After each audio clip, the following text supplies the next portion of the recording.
রাত পোহালে ভোটের ফলাফল। সকাল সকাল শিব মন্দিরে পুজো দিয়ে আশীর্বাদ নিলেন জগদ্দল বিধানসভার বিজেপি প্রার্থী ডক্টর রাজেশ কুমার।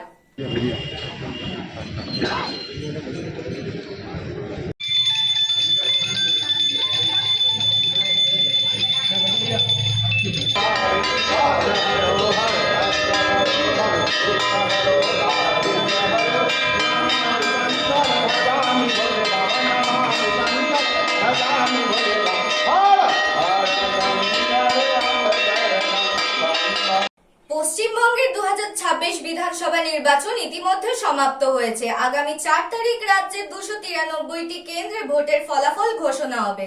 কার পাল্লা ভারী, কে থাকবে সরকারে, সেসব কিছুই বোঝা যাবে আগামীকাল।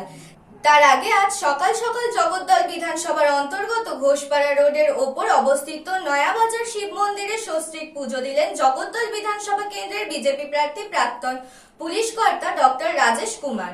নিজের হাতে আরতি করলেন, মন্ত্র উচ্চারণের মধ্যে দিয়ে পুজো সারলেন মহাদেবের।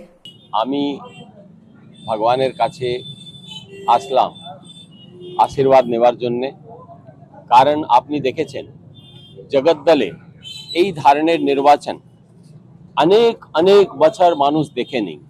জগদ্দলকে জানা যেত ক্রাইম ক্রিমিনাল অ্যাক্টিভিটিজের জন্যে। যখন নির্বাচন হবে তখনই বোমা পড়বে, গুলি চলবে, বন্দুক ইউজ হবে, মানুষ মারা যাবে, খুনাখুনি হবে। এটা ভগবানের আশীর্বাদ ছাড়া হতে পারে না। এত নির্বিঘ্নে এই নির্বাচনটা হয়েছে। আমরা নির্বাচন শুরু হওয়ার আগেও ভগবানের কাছে এটাই প্রার্থনা করেছিলাম, প্রভু কৃপা করবেন, জগদ্দলের মানুষ এত ভালো, তাদের জন্য কোনো অসুবিধা না হয়। আমার খুব এইটাই কৃতজ্ঞতা দেওয়ার জন্য, এটাই ভগবানকে ধন্যবাদ দেওয়ার জন্য, এটাই উনার আবার আশীর্বাদ নেওয়ার জন্য আসলাম। এত সুন্দর নির্বাচন হয়েছে, কোনো ঘটনা ঘটেনি, মানুষ নিজের ভোট নিজে দিতে পেরেছে।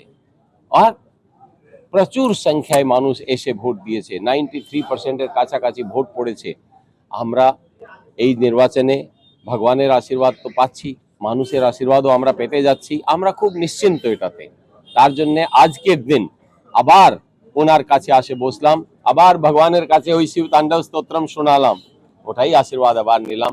আজকে একটা আছে আমার পত্নী প্রতিভাজি, উনিও আমার সঙ্গে আছেন। তো খুব ভালো লেগেছে দুজনকে আমাদেরকে। আমরা দুজন এসে ভগবান কাছে ধন্যবাদ দিয়েছি। আমার ছোট ভাইও আছে, আমরা সবাই আসলাম। কৃষ্ণাপালিতে রিপোর্ট, নিউজ বঙ্গ টাইম।